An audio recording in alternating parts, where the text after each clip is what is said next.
नरेंद्र मोदी का मैजिक और अमित शाह की चुनावी रणनीति। नतीजा, चुनावों में बीजेपी का उम्मीद से बेहतर प्रदर्शन। दशक भर से ज्यादा समय के दौरान बीजेपी के लिए ये रणनीति बखूबी काम करती दिखी है। 2024 लोकसभा चुनाव में नतीजे उम्मीद से कम रहे, लेकिन आम चुनाव के बाद हरियाणा, महाराष्ट्र और दिल्ली में हुए विधानसभा चुनाव में मोदी शाह की जोड़ी का करिश्माई असर फिर से काम करता दिखा। अब इस जोड़ी का जलवा फिर से कसौटी पर है। बिहार के चुनाव तो सिर पर हैं, पश्चिम बंगाल, असम, तमिलनाडु, केरल और पुडुचेरी के चुनाव भी ज़्यादा दूर नहीं हैं। बिहार और पश्चिम बंगाल ये दो राज्य ऐसे हैं जहां पीएम मोदी और अमित शाह का बहुत कुछ दांव पर लगा बताया जाता है।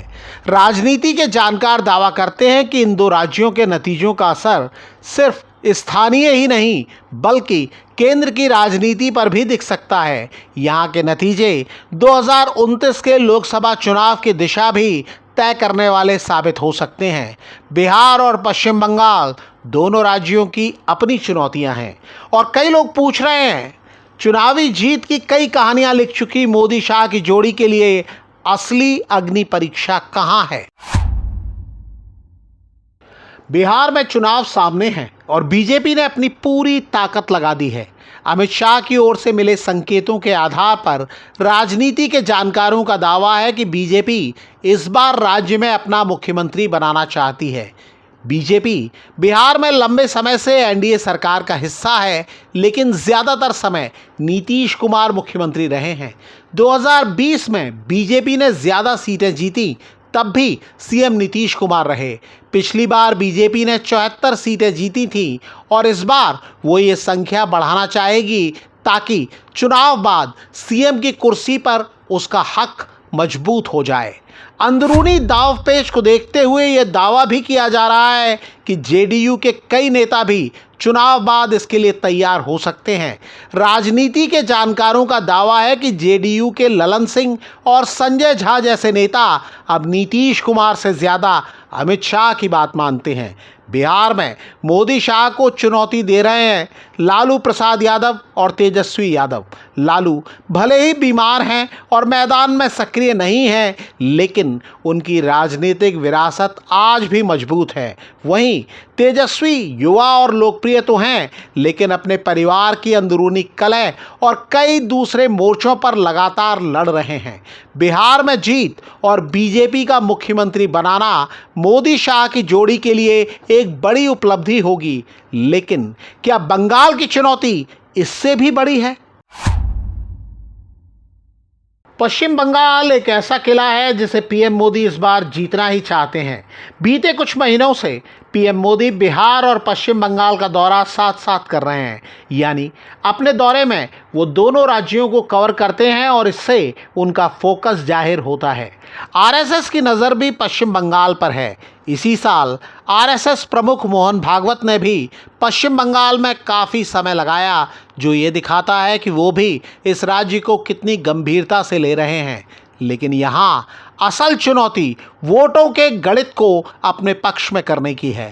2021 के विधानसभा चुनाव में ममता बनर्जी की तृणमूल कांग्रेस यानी टीएमसी को 48% वोट मिले थे, जबकि बीजेपी को 38%। पश्चिम बंगाल में करीब 27% मुसलमान वोटर हैं। माना जाता है कि ये ममता बनर्जी के पीछे एकजुट हैं। ममता के टीएमसी को हिंदू वोटों का भी एक बड़ा हिस्सा मिलता है, करीब 40 से 45%। बीजेपी की रणनीति इसी हिस्से में सेंध लगाने की है। एक्सपर्ट्स का मानना है कि अगर ममता को मिले हिंदू वोटों में से सिर्फ 4% वोट बीजेपी की तरफ आ जाएं तो खेला हो सकता है। बीजेपी की कोशिश हिंदुओं को एकजुट करने की है ताकि वोटों का गणित उनके पक्ष में आ जाए। ममता बनर्जी को बीजेपी की रणनीति का अंदाज़ा है और वो बांग्ला अस्मिता का मुद्दा उठा रही हैं। 2021 में भी स्थानीय बनाम बाहरी का मुद्दा छाया रहा था। टीएमसी की स्थानीय पहचान और ममता बनर्जी के मजबूत नेतृत्व ने अब तक बीजेपी के हर दांव को नाकाम किया है और यही मोदी शाह की सबसे बड़ी चुनौती है। लेकिन राजनीति के कई जानकार दावा करते हैं कि मोदी और शाह के लिए बिहार की लड़ाई आसान भले ही दिख रही हो, लेकिन ये कहीं मुश्किल हो सकती है। वहीं पश्चिम बंगाल में दावे के मुताबिक भद्रलोक का मोह ममता से भंग हुआ तो बहुत मुश्किल दिख रही ये लड़ाई आसान भी हो सकती है। कई लोग ये भी दावा कर रहे हैं कि इन चुनावों के नतीजे मोदी शाह की जोड़ी का भविष्य तय कर सकते हैं। जानकारों का कहना है कि मोदी युग शुरू होने के बाद से बीजेपी में 75 साल की उम्र होते ही नेता को रिटायर करने का अघोषित नियम लागू हो गया। ये दावा किया जाता है कि इसमें आरएसएस की सहमति थी। मोदी 75 बरस के हो चुके हैं, लेकिन दावा ये भी किया जा रहा है कि आरएसएस ने उन्हें छूट दे दी है।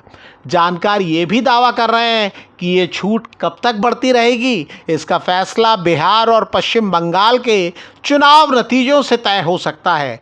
चुनाव के ठीक पहले बात ममता बनर्जी की महत्वाकांक्षा की भी हो रही है। ममता बनर्जी मुख्यमंत्री की अपनी कुर्सी बचाना चाहती हैं।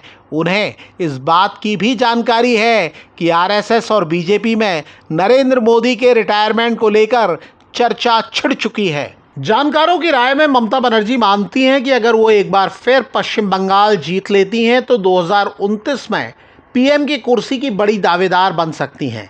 जानकार दावा करते हैं कि मोदी शाह की जोड़ी इस कोशिश में है कि बीजेपी ममता बनर्जी को कोलकाता में ही हरा दे ताकि उनका दिल्ली का रास्ता बंद हो जाए। लेकिन खेला करने की महारथी दीदी को क्या रोका जा सकता है? जानकार दावा करते हैं कि बिहार और पश्चिम बंगाल की लड़ाई सिर्फ सत्ता का संघर्ष नहीं है, ये मोदी शाह की उस राजनीतिक रणनीति की परीक्षा है जो पूरे देश पर बीजेपी का परचम लहराना चाहती है। देखना यह है कि क्या ये दोनों राज्य बीजेपी के दिग्गजों की महत्वाकांक्षाओं को पूरा करते हैं या फिर उनकी राह में सबसे बड़ी चुनौती बनकर खड़े होते हैं।